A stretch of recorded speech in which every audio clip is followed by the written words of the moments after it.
Hello everyone, আরেকটি নতুন ভিডিওতে সবাইকে স্বাগত। সেন্ট্রাল ইউনিভার্সিটি অফ রাজস্থান থেকে একটি রিক্রুটমেন্ট নোটিফিকেশন রিলিজ করা হয়েছে, সেই ব্যাপারে বিস্তারিত আলোচনা করব। এবং এই রিক্রুটমেন্ট নোটিশটি মূলত অ্যাসিস্ট্যান্ট প্রফেসর রিক্রুটের জন্য। তো চলুন আমরা ডিটেলসে নোটিশটি ভালো করে দেখে নিই। তো মূলত এই রিক্রুটমেন্ট নোটিশটি 9th মে রিলিজ করা হয়েছে এবং এখানে অ্যাসিস্ট্যান্ট প্রফেসর নিয়োগ করা হবে। প্রথমেই বলে রাখি যে এখানে বলা হচ্ছে যে 26 মে এখানে কিন্তু লাস্ট ডেট, অর্থাৎ 26শে মের মধ্যে কিন্তু এখানে অফলাইনে অ্যাপ্লিকেশন করতে হবে এবং তার জন্য এখানে একটি এনভেলপে করে সমস্ত নেসেসারি ডকুমেন্ট এনভেলপে করে এখানে নির্দিষ্ট ঠিকানা দেওয়া রয়েছে। এই যে ফলোইং অ্যাড্রেস, এখানে নির্দিষ্ট ঠিকানা দেওয়া রয়েছে। এই ঠিকানায় কিন্তু অফলাইনে অ্যাপ্লিকেশনটি সেন্ড করতে হবে এবং এখানে বলা রয়েছে যে এনভেলপের ওপরে লিখে দিতে হবে যে application for the post assistant professor on contractual basis এবং ডিপার্টমেন্টের নামটাও লিখে দিতে হবে এবং এই অ্যাপ্লিকেশনটি এই নির্দিষ্ট ঠিকানায় কিন্তু সেন্ড করতে হবে। তো এখানে বলা হচ্ছে the eligible candidates are invited for walk in interview for the post of assistant professor in various academic departments of central university of Rajasthan. অর্থাৎ সেন্ট্রাল ইউনিভার্সিটি অফ রাজস্থানের বিভিন্ন ডিপার্টমেন্টের জন্য অ্যাসিস্ট্যান্ট প্রফেসর নিয়োগ করা হবে এবং সেই ইন্টারভিউর জন্য এখানে কিন্তু এলিজিবল ক্যান্ডিডেটদের ইনভাইট করা হচ্ছে। এবং এই যে পিডিএফটি রয়েছে এখানে কিন্তু আমরা পোস্ট রিগার্ডিং সমস্ত ডিটেলস দেখবো, এছাড়া কোয়ালিফিকেশন কী লাগছে, ইন্টারভিউ শিডিউল, অ্যাপ্লিকেশন ফর্ম, এই যাবতীয় বিষয়টা দেখবো এবং এখানে অফিসিয়াল ওয়েবসাইটও দেওয়া রয়েছে। তো প্রথমে এখানে দেখুন walk in interview details of qualification for the post of assistant professor in various departments. এবং এখানে দেখুন এখানে নাম, এখানে পোস্টের নাম এবং ডিপার্টমেন্টের নাম দেওয়া রয়েছে, মিনিমাম এলিজিবিলিটি দেওয়া রয়েছে এবং schedule and venue of walk in interview সেটাও কিন্তু এখানে সুন্দরভাবে দেওয়া রয়েছে। প্রথমেই যে পোস্টটি রয়েছে অ্যাসিস্ট্যান্ট প্রফেসর এবং তার সঙ্গে কোন ক্যাটাগরিতে পোস্টটি রয়েছে এবং কতগুলি পোস্ট রয়েছে সেটাও কিন্তু এখানে ডিটেলসে দেওয়া রয়েছে। তো প্রথমেই রয়েছে ডিপার্টমেন্ট অফ ম্যাথমেটিক্স, এখানে এসসি ক্যাটাগরির জন্য একটি ভ্যাকেন্সি রয়েছে এবং সেই পোস্টটি হচ্ছে অ্যাসিস্ট্যান্ট প্রফেসর এবং এখানে মিনিমাম এলিজিবিলিটি দেওয়া রয়েছে। এটা ডিটেলস আপনারা একটু দেখে নেবেন, এখানে অনেকগুলি পয়েন্ট দেওয়া রয়েছে, ডিটেলস একটু দেখে নেবেন। এবং তারপরে এখানে শিডিউল দেওয়া রয়েছে 29 মে সকাল 10টা, school of mathematics, statistics and computational sciences. অর্থাৎ এই ডিপার্টমেন্ট অফ ম্যাথমেটিক্সের যে ডিপার্টমেন্ট রয়েছে সেখানেই কিন্তু ইন্টারভিউটা হবে। তারপর এখানে বলা রয়েছে তারপরেও অ্যাসিস্ট্যান্ট প্রফেসর পোস্ট এবং এখানে ইউআরএ একটি ভ্যাকেন্সি রয়েছে, ইডব্লিউএস এ একটি ভ্যাকেন্সি রয়েছে, ডিপার্টমেন্ট অফ ফিজিক্স। তো এখানে ইন্টারভিউ হবে 29 মে। তারপরে এখানে ডিপার্টমেন্ট অফ ইকোনমিক্স, এখানে ইউআর ক্যাটাগরি থেকে একটি অ্যাসিস্ট্যান্ট প্রফেসর নিয়োগ করা হবে। এখানেও সেম 29 মে সকাল 10টা থেকে ইন্টারভিউ হবে এবং স্কুল অফ সোশ্যাল সায়েন্স, এখানে ভেন্যু হচ্ছে সোশ্যাল সায়েন্সের ডিপার্টমেন্টে হবে।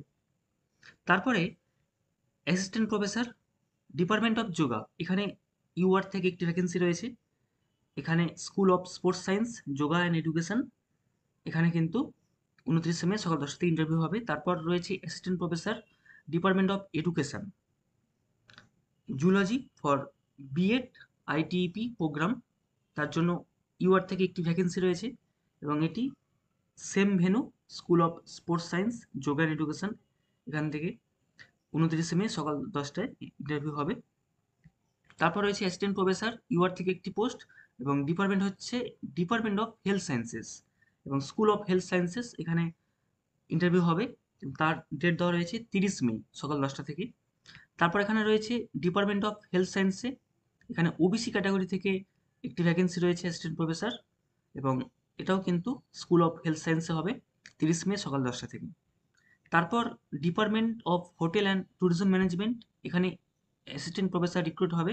ইউআর ক্যাটাগরিতে একটি ভ্যাকেন্সি, ওবিসিতে একটি ভ্যাকেন্সি রয়েছে। এখানে কিন্তু স্কুল অফ কমার্স অ্যান্ড ম্যানেজমেন্টে 30 মে সকাল 10টা থেকে ইন্টারভিউ হবে এবং যাবতীয় যা এলিজিবিলিটি রয়েছে, মিনিমাম এলিজিবিলিটি, এটা এখানে দেওয়া রয়েছে। তারপর রয়েছে ডিপার্টমেন্ট অফ লিঙ্গুইস্টিক্স, এখানে ওবিসি ক্যাটাগরি থেকে একটি অ্যাসিস্ট্যান্ট প্রফেসর নিয়োগ করা হবে এবং সেই ইন্টারভিউ হবে 30 মে সকাল 10টা থেকে এবং ভেন্যু হচ্ছে school of humanities and languages. তারপর ডিপার্টমেন্ট অফ ফার্মেসি, এখানে অ্যাসিস্ট্যান্ট প্রফেসর নিয়োগ করা হবে। ইউআর থেকে একটি ভ্যাকেন্সি রয়েছে, এসসি থেকে একটি ভ্যাকেন্সি, এসটি থেকে একটি ভ্যাকেন্সি রয়েছে। এবং এই ইন্টারভিউটা কন্ডাক্ট করা হবে 30 মে সকাল 10টা থেকে স্কুল অফ কেমিক্যাল সায়েন্সেস এবং ফার্মেসি সেখান থেকে। তারপর অ্যাসিস্ট্যান্ট প্রফেসর নিয়োগ করা হবে, এটা department of vocational studies and skill development, এখানে ইউআর থেকে একটি ভ্যাকেন্সি রয়েছে। এবং ইন্টারভিউ যে ভেন্যু রয়েছে school of engineering and technology, এখানেও সেম ডেট 30 মে সকাল 10টা থেকে ইন্টারভিউ হবে। তারপর এখানে অ্যাসিস্ট্যান্ট প্রফেসর নিয়োগ করা হবে department of vocational studies and skill development, এখানে ইলেকট্রনিক কমিউনিকেশন এবং ওবিসি থেকে একটি ভ্যাকেন্সি রয়েছে। এখানেও কিন্তু সেম ভেন্যু, আগেরটা যেটা বললাম 30 মে সকাল 10টা থেকে ইন্টারভিউ হবে এবং same venue school of engineering and technology. তো এই ছিল মূলত ডিপার্টমেন্টের নাম, কটি ভ্যাকেন্সি রয়েছে এবং কোন কোন ক্যাটাগরিতে রয়েছে, শিডিউলটাও এখানে দেওয়া রয়েছে, তো এটা ভালো করে দেখে নেবেন। তারপরে যেটা রয়েছে এখানে কিছু টার্মস অ্যান্ড কন্ডিশন ডিটেলসে দেওয়া রয়েছে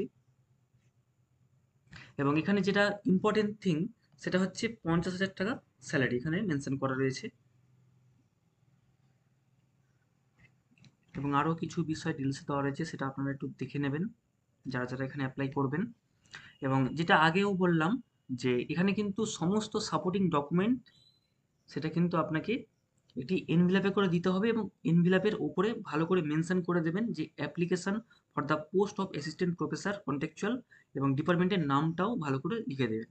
এবং তারপরে এখানে ফলোয়িং অ্যাড্রেস, এই যে অ্যাড্রেসটি রয়েছে recruitment sell central university of Rajasthan, এই যে অ্যাড্রেসটি রয়েছে এই অ্যাড্রেসে কিন্তু আপনাকে পাঠাতে হবে আপনার অ্যাপ্লিকেশনটি এনভেলাপে করে। এবং তারপর এখানে যে বিষয়টি বলছে ইন্টারেস্টেড এলিজিবল ক্যান্ডিডেটস, এই যে 26 মের মধ্যে কিন্তু আপনাকে অ্যাপ্লিকেশনটা অবশ্যই করতে হবে। তো এই ছিল মূলত নোটিফিকেশান। যারা যারা এখানে অ্যাপ্লাই করতে চান অ্যাপ্লাই করতে পারেন সেন্ট্রাল ইউনিভার্সিটি অফ রাজস্থানে। ভিডিওটি ভালো লাগলে লাইক এবং শেয়ার করবেন। চ্যানেলে যদি নতুন হয়ে থাকেন তাহলে চ্যানেলটি অবশ্যই সাবস্ক্রাইব করবেন। আবার দেখা হবে পরবর্তী ভিডিওতে।